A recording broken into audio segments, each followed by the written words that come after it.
name is Elia, a lifetime butcher, and today, in conjunction with the New York Beef Council, I am here to teach you how to get a maximum profitability out of this boneless ribeye. This piece right here in front of us is approximately 16 pounds, and the cost is about $235 for this piece of meat. $235. If that doesn't set off a red flag with you, you might be in the wrong industry, because you got to make sure that you get your money out of this. Now, if I were to take this cut and just cut steaks from one end to the other, just one steak, 16-ounce steaks from one end to the other, and you put them on the plate at $25 a shot, you're looking at about $470 roughly, with the amount of steaks we can get out of here. With what we are going to show you today, I can take this same cut and bring your value, your return on investment, up to over $700. But it doesn't come without learning. It doesn't come without effort and labor. Okay. So first thing we'll do is we will turn it up on the bottom, side up, and we're going to remove this meat here. The technical term of this meat is intercostal meat. Just be called rib meat. And this is a nice cut. These can be sold as riblets, boneless obviously. This is one of those things that a lot of chefs will just end up throwing them into trim. That's not good. Trim is okay, but that should be your last resort for making money, is trim. That should be your last resort. You got to think of all the separate dishes that you can make, all the different little appetizers, special catering jobs where you can offer little specialty items. In addition to these being used as riblets, they can also be used as a satay. Very tender, very delicious, fantastic marbling score. It's just an all-around good piece of meat that's just waiting to be utilized. And again, always feel with your hands the bottom of the piece of meat. Here's a bone fragment that just looked like connective tissue by looking at it. When I run my fingers over it, I feel it's a piece of bone. You got to be really careful with this. This is a lawsuit waiting to happen right here. Get rid of that. Okay. So we're just going to trim down a little bit more on the back side here. Again, these can all be used. They do not have to go into the trim. Now, I could have probably taken them off with the piece. That's no problem. But I'm sure if you're creative enough, you'll find something to do with all these things. Okay. We're going to trim up a little bit. I got some connective tissue here, a little bit of bone fragment here. Take that down.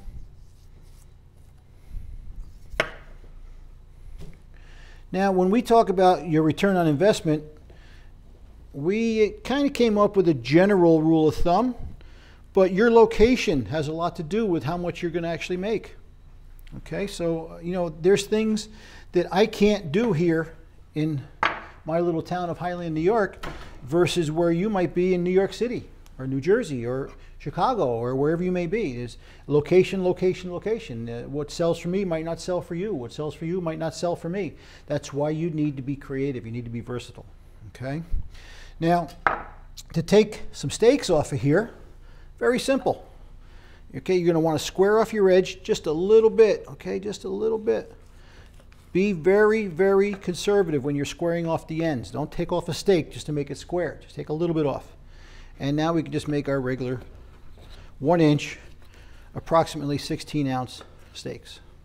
There's your boneless ribeye steak. Right now, in some markets, they're getting $25 a shot. Some markets are getting $28 a shot. The market is out of control at this point. Okay. So we also have different ways to take this apart. We can make this into a roast. Okay, we could literally take off a chunk of this, tie it nicely, season it, and you have a boneless prime rib roast. Majority of the time they'll be sold with the bone on them, standing rib roast, but it's the same cut of meat, whether the bone is in it or the bone is out of it. A ribeye is a ribeye. So that's a nice piece that it's something you can do nice there. So I'm going to now separate some of these muscles to give you an idea of the different things that we can do with them. And you can just about see where I'm going to go with this, and I'll show you.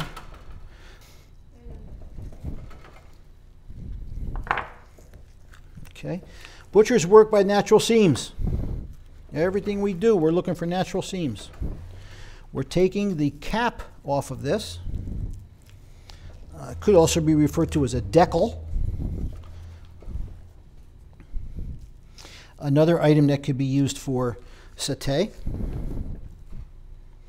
Could also be used for a cap steak. We'll show you that in just a second. Just want to get this cap off here. It's pretty large. It does run down the length of the muscle. Why is it called prime ribeye? Why is it called prime rib? It doesn't mean it's prime grade. Don't ever get that confused. Prime rib is named by the location of the animal. It's supposed to be the best representation, the best piece of meat on the whole animal, as far as marbling content, flavor. So you can see I'm just peeling this right off. Okay. I'll turn it this way a little bit. This is the cap piece, this is the start of it right here. That just gets bigger and bigger and bigger as it goes towards the back of the animal.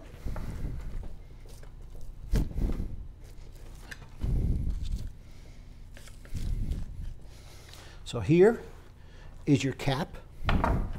So what do we do with the cap? Well, let's clean it. Do some flat trimming.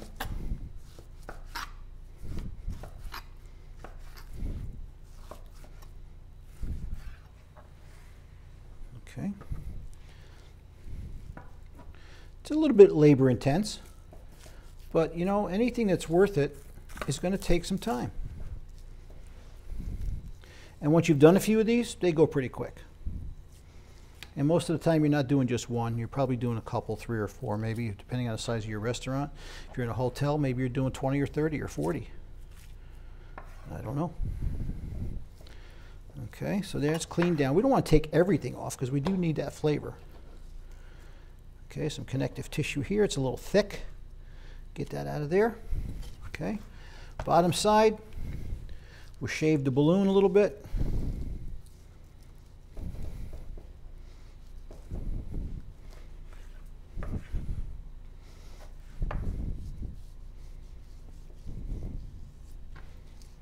Okay.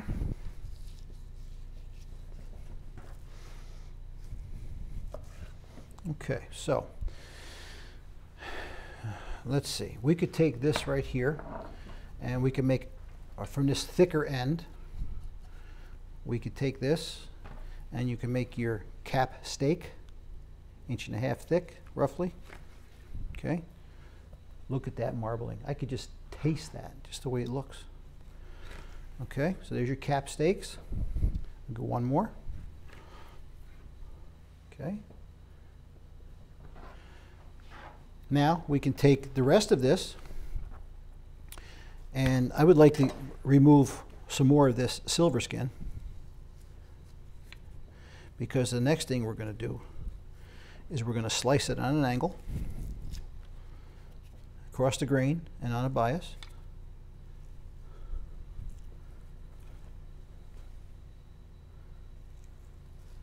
Little tedious work, right? But believe me, it's worth it. It's worth it.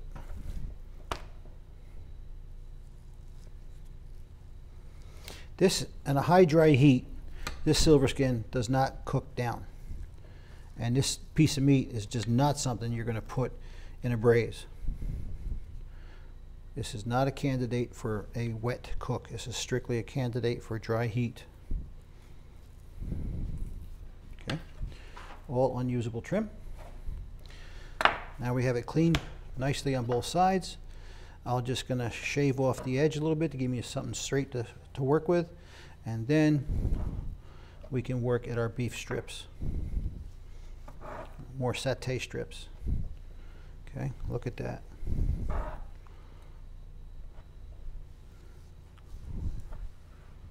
It doesn't get any better than that right there. That is just, you got to be all over this. This cap is number 3 in tenderness. Okay, number 1 being the filet mignon, number 2 being the flat iron, and number 3 the cap of the ribeye. Okay. All right, so there you go. You get the idea. Now we haven't sacrificed anything over here. We still have plenty of steaks to make. We can still make another roast over here. So we'll put that aside. All right, to give you an idea where that goes. We come back over here, we do some more trimming. Get all this loose fat off. I don't like the loose fat. Get that all off of there. Get rid of it. Okay. Petite ribeye roast. Well, we can go ahead and take some more of this muscle off of here. There's another separation right here.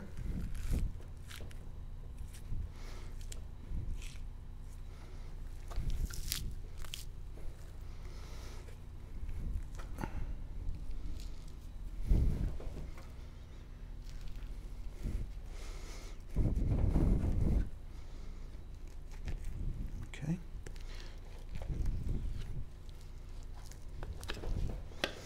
Okay. Mostly fat here, but there is some trimmings all up and through here. Again, some more that you could use for your satay. Okay. Very easily carve that out of there.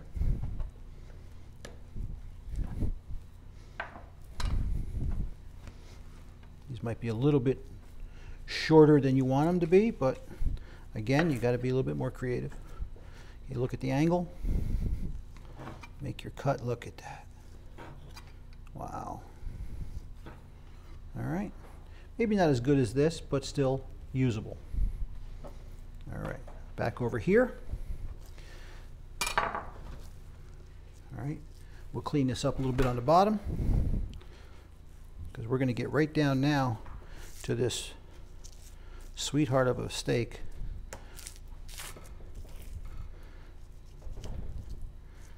Now remember, everything I've taken off of here, this is the last resort is grind. Everything, it's all usable stuff. Okay, it's all usable stuff. Hey, this is all good meat. You just got to get creative. Okay, think about all the different things you can do with a dry cook. Okay, we'll clean this up a little bit more.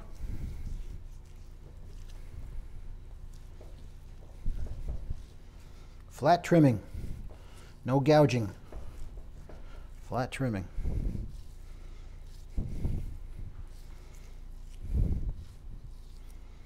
Okay.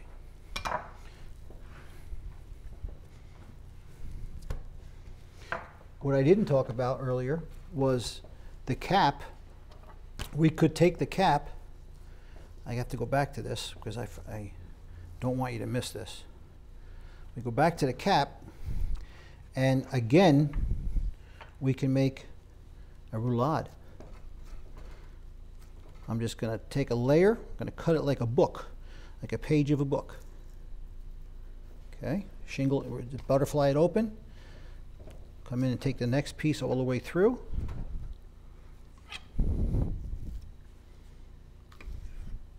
Okay, there's your roulade.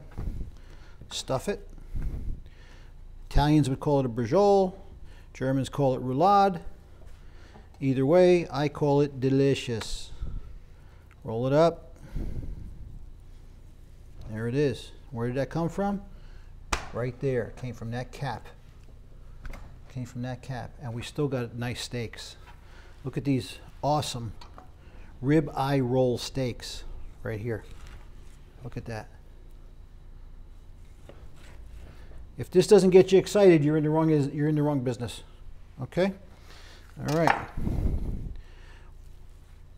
This could be rolled for a roast. We could cut steaks all the way through this. The limitations are only what you put upon yourself. Okay? Taking on off of here. Let's give you an idea for the larger portion. All right? Maybe you could advertise this one as a for the smaller portion. You know, this one here is your larger portion, and then we got this we can roast and slice. Hope you're sitting down when you see me do this, because here's what's going to happen. I'm going to cut right down the middle. Now all you guys just understand that this is okay. I've done this before, maybe once, but I've done it before. Okay, Now we can take this piece, we'll run this into the jet netter, and our end result will be 2 petite ribeye roasts. That will be our mission.